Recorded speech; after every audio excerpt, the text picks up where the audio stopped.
Rejected, throwing away, affected. I don't know what to say. Ejected, cast out to the sea, disconnected. They didn't want me. Hello everyone, welcome to another episode of Nicksmissal 4, the final chapter. I'm Patricia, and I'm back once again with Clint from the Rise and Fall of Nickelodeon Facebook page. Hey everybody, hope you're having a good one out there. Okay, today we're going to be discussing about a pilot that was originally pitched for the 2007 show Random Cartoons. Now, if you recall, Random Cartoons, similar to Oh Yeah Cartoons, was basically a TV show where it involved with new and up-and-coming animators pitching various pilots to see if they would become could become future Nicktoons.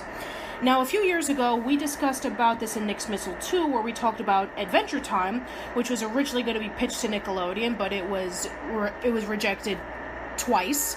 And then eventually they picked up Fanboy and Chum Chum. So we're going to be talking about the second attempt of Nickelodeon being pitched a cartoon by the same creator. This time it's called Bravest Warriors. And similar to Adventure Time, Bravest Warriors eventually Bravest Warriors was eventually picked up as an online web series in what was it? I think it was like around 2012. Yeah, 2012. It was picked up in 2012 by the Cartoon Hangover YouTube channel, which is produced by Frederator Studios. Now, the web series is about 4 teenage heroes who save adorable aliens and their worlds using the powers of their emotions. And, I haven't seen the pilot in a very, very long time, and Clint has never seen the pilot. But from what I recall, similar to the Adventure Time pilot, it is very, very different from what it would be later on. Like, there's difference in the animation style, similar to Adventure Time. The colors are different, and even the voice actors were different. Like, I even have the wiki page up right now. So, Chris Kirkman, who is voiced by Alex Walsh in the web series, was voiced by Charlie Schlatter, who is a really well-known voice actor. Beth is voiced by Lily Mooney, whom a lot of people may know as Human Kimberly from Cat Scratch. She was voiced by Tara Strong in the pilot. Wallow, who's voiced by Ian Jones Quartet, whom a lot of people may know as he worked on Steven Universe. And finally, last but not least, we have Danny Vasquez, who is currently voiced by John Omohundro, and he was voiced in the pilot by Rob Paulson. So, yeah, this is once again another pilot that was presented by Pendleton Ward, and it was rejected by Nickelodeon, and then eventually it was featured on YouTube, and it became a huge financial success. And even so, apparently from what I heard, that, in last year in 2016, that they are doing a Bravest Warriors TV series, and it will air on Teletoon, which is in Canada, in the year 2018. So, yeah, Yes. So we have from a possible TV show to an online web series, and now possibly another TV series again. It kind of came full circle. So, yeah, what would have happened if Bravest Warriors would have been picked up by Nickelodeon as opposed to being an online web series? Now, you're more familiar with the show than I am. I haven't seen the series ever. I've only seen the pilot, but that was from many years ago. So, yeah, what are your thoughts on it? Well, first off, I recommend the series highly. It's very good. It kind of follows the same sort of pattern that Adventure Time does, but quicker, where it's a lot of very standalone sort of misadventures where you get to know the cast, and you get to see what they do, you get to see their powers, what they're capable of, and you learn things along the way about them. It's got that same sort of randomness that Adventure Time does. I'd say it's a bit cleaner and crisper, because I think they use CGI more than Adventure Time does with like some of their buildings and such. And because of that, it's very similar, but it also has very different elements to it. And as the show goes on, it starts to develop, like Adventure Time, it starts to develop these deep lores and just everything. Like, I don't want to spoil anything, but it really gets deep into like time and space and consequences of altering reality and different dimensions. It's very out there, and it's very awesome. Basically, like it's very interesting to say, and it's very interesting to see how good it is and how much it can get done, because Adventure Time has 11 minutes to flesh out a plot, and sometimes even longer if it's a special. Bravest Warriors is half the time Adventure Time is, and I believe it's very, very close to near the same budget, if not more, than Adventure Time to produce. So it's very worth your time to see. But in terms of it being, I can't say if it would have been the same or not, because I don't know how it would have been on Nickelodeon. In that era of Nickelodeon, I wouldn't have given it good odds to be a success, because that's the same sort of era where Korra was being picked up, and Korra was horribly mistreated by the network in that time frame. And it was also an era in Nickelodeon where live action was being very focused on, and animation was taking a huge back seat. And I think Bravest Warriors was way better off not being picked up by Nickelodeon. Same with Adventure Time, because, like, again, it could have been a big success. Like, I'm not ruling it out that it could have worked, but I don't think it would have in terms of the grand scheme of things, like, especially in comparison to how good not only Adventure Time's done, but Bravest Warriors has really carved out its own, like, niche itself. I will say it's faced its own sort of problems online, like how basically it took, like, nearly 2 years for the next season to come out, and that's why Nelvana basically intervened, because Cartoon Hangover is having a problem with, like, their funds and getting shows, like, produced, and a lot of shows took very long hiatuses, and they basically had to team up with people like Verve and people like Nelvana to help get these series out and basically make a profit off of them, because YouTube's algorithm kind of failed them, because, like, that was their big test with Cartoon Hangover, was to create animation online YouTube and, like, get the money back via monetization. But YouTube's monetization has been all over the place lately, so it's kind of backfired on them. But I'm excited for the new series that Nelvana is going to be making. I don't know if it's going to be produced. I assume that CN would broadcast it when it's out. I'm not sure if they will, but considering, you know, how good Adventure Time's been for them, I wouldn't put it past them to put Bravest Warriors on their lineup somewhere when it comes out, like, at least syndicate it. But I think Bravest Warriors is a hell of a story, just to be rejected by Nickelodeon, go online, create such a huge fan base, kind of drop off online too, and then get picked up by Nelvana and get basically a TV deal. It's kind of nuts. Yeah, it is kind of nuts. I mean, it pretty much ended the same way as how Penn pitched Adventure Time to Nickelodeon, in which when the pilot was being circulated online, it gained, like, a huge traction by the viewers, and then eventually, we had Frederator Studios come by and produce the pilot and produce the series over at the Cartoon Hangover YouTube channel, and it became a success in its own right.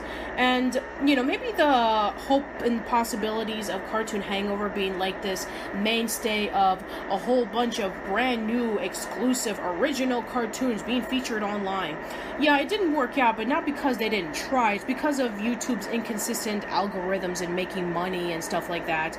So, it's a shame that it didn't turn out the way that they hoped it would be. But as of right now, Bravest Warriors has 3 seasons. They're working on a 4th one, which means that people are still watching it. So that means that, Bravest Warriors that means that Bravest Warriors does still have a strong fan base. Now, similar to looking back on the Adventure Time pilot and comparing it to see how that would have worked in Nickelodeon, similar to that, I don't think that with the pilot that Bravest Warriors presented to be a Nicktoon, I think it would have been a completely different show than what we would have gotten. I think that, similar to Adventure Time, in which it focused so much on the humor humor and instead of the lore and the dramatic moments I'm sure that Bravest Warriors has, I think that it would definitely, heavily relied on the pilot and try to just go off from there. So I think that Bravest Warriors would be so much different as it is now. Maybe it would have been a slight success, but I think that what it eventually turned out to be, I think it would be completely different. And maybe it won't be as a massive success compared to something like what Legend of Korra was, which would have came out around the same time. Yeah, that's my thing with it. That era of Nickelodeon was basically sink or swim, and in a lot of senses, like either you were hated and died quickly, or you were loved and mistreated horribly, and then like Korra was, and it just like all fell apart. I will say Nickelodeon is getting a bit better with how they treat their shows. I'm not saying they're completely back, because obviously that Harvey Beaks situation was really bad, but I will say that I think they're trying to right the ship a little bit, and like with Loud House and such, it's steering in a better direction than it definitely was back in like 2007, like 2012. And Bravest Warriors, like it's just better off now. Like a lot of shows, when they don't get picked up, they just fall into obscurity. Some shows that do get picked up, they're in hell basically. Like I don't know. Have you ever talked about Making Fiends? No, we have not talked about that yet. Well, I just like a quick mention, like that was picked up by Nickelodeon for Nicktoons, and it basically is in purgatory right now. So sometimes getting picked up by a network isn't the best thing, because sometimes another good example is Johan Vasquez's A Very Important House, which was supposed to be maybe a series for Disney XD. They produced a pilot for it. The pilot has not been fully released. Only snippets of it have been. And it is basically in purgatory. Like, Disney XD does not have plans to make a series, but they're holding the rights to it so nobody else can make a series. And I kind of think that the reason networks are doing that now is because of Adventure Time and Bravest Warriors. They had these pilots in their hands, and they didn't do anything with them. They let them go to the world. So now I think it's kind of become a monopoly of contempt, where they don't have plans to make the show, but if they get a hold of the rights, they don't want to let them go, either on the off chance they'll make it in the future, or they don't want their competitors making millions of dollars off of basically their failure, because they never live it down. Yeah, I mean, it's a shame that, as time went on, we still to this day have a whole bunch of pilots that have potential, but just seem to go pretty much nowhere. I mean, we already discussed about in our first Nicksmissal where we had Constant Pain, we had the modifiers, and even still to this day, we still have this same problem. So, I mean, with the advent of YouTube, and I want to say like other sites like Vimeo and Dailymotion, like any place you can put something online, it's only gotten wider and bigger, where these people, just independent people, sometimes by themselves, sometimes with a very small group of people, they put their animated pilots online, either just for the world to see and maybe get picked up, or maybe just to, maybe they want to do a crowdfund where they want to make more episodes, but they ask for like maybe a Kickstarter or a GoFundMe or whatever. You start seeing this more and more, and it didn't exist back then with the modifiers and Constant Pain, not really. With the advent of the internet, you see not only more pilots, but you see this want and desire to not only make animation, but like show it off to the world and maybe get picked up by somebody, or maybe not, or maybe just get so much popularity that somebody comes knocking, whether it's an online streaming service or Netflix or Nickelodeon, Cartoon Network, Hulu, any of these big time sites. Like, it's just popping up everywhere. And because there's more avenues now, there's way more people making animated pilots and making content, whether it's slow going or a one and done, or you wait for a while and then it gets picked up. Like Uncle Grandpa, an example for Cartoon Network, I think spent like 5 years on YouTube before it was picked up as a series, maybe even longer. It lasted a long time online before it was ever picked up. Breadwinners was a YouTube pilot that was picked up. You never know what's going to be picked up, whether it's going to be a good or bad idea, but there is so much content out there that it's changed a lot over just a decade. It's amazing how much it's changed. Yeah, it has changed a lot. You know, for the good and for the bad, obviously. For the good in the sense in which up-and-coming animators, in which they have a passion for animation and they want to be able to create their own animated series. And then they want to be able to follow in the dream of, hopefully they can be able to be picked up on big networks like Cartoon Network or Disney XD or Nickelodeon. But then if management changes, or if they want the cartoon to go in a completely different direction, they have the rights to it, and there's nothing that they can do about it.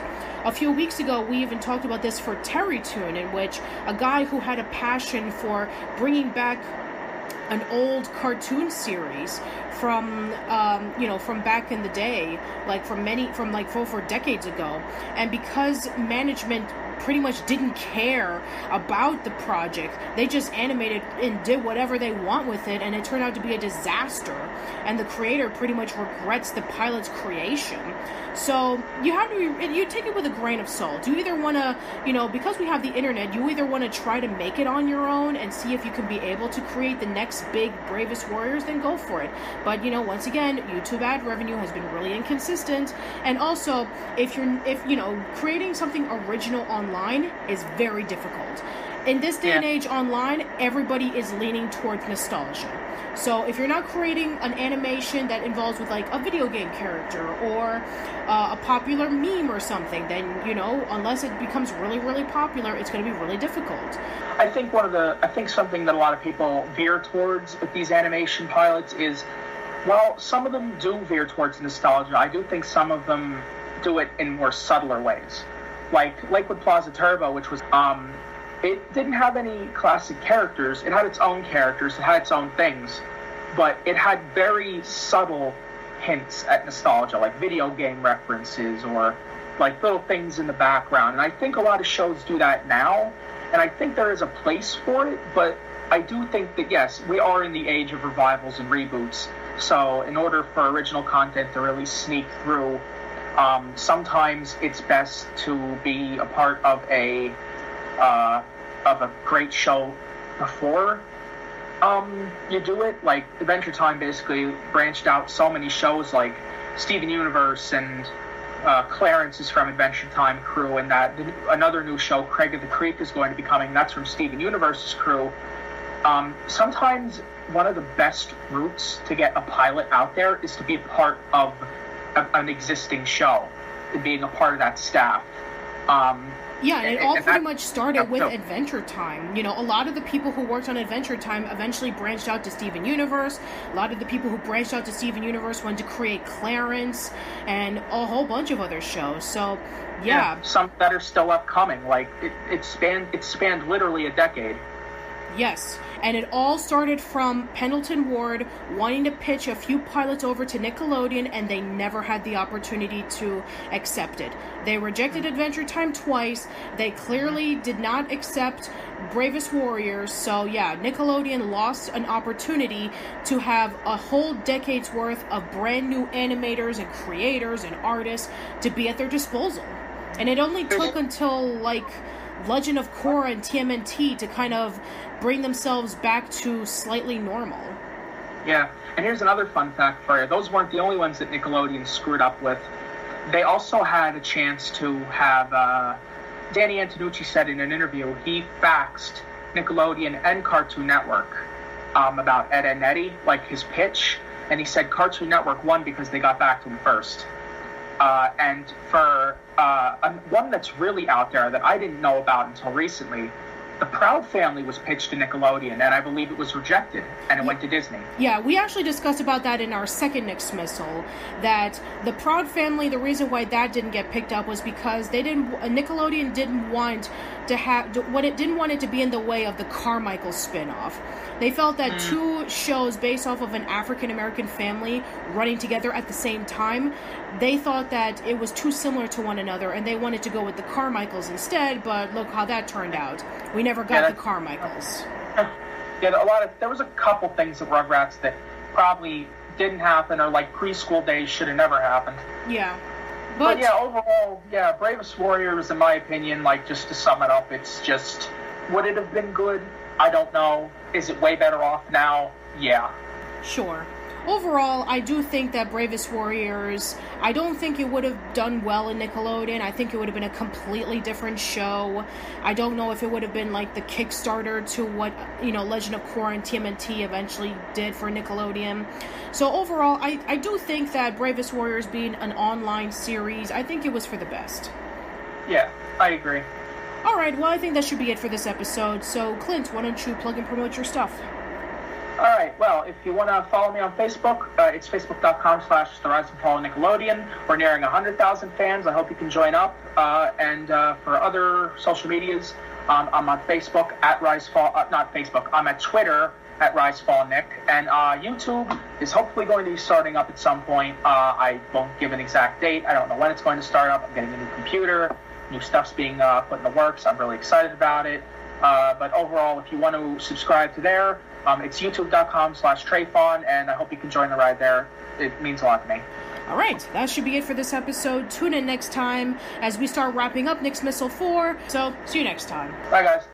You got rejected, and your chief of staff thinks you're a disgrace. You got rejected, and you feel like you've been punched in the face. You got rejected, tell your friends you let us boss in the mail. You got rejected, so just suck it up and go to hell.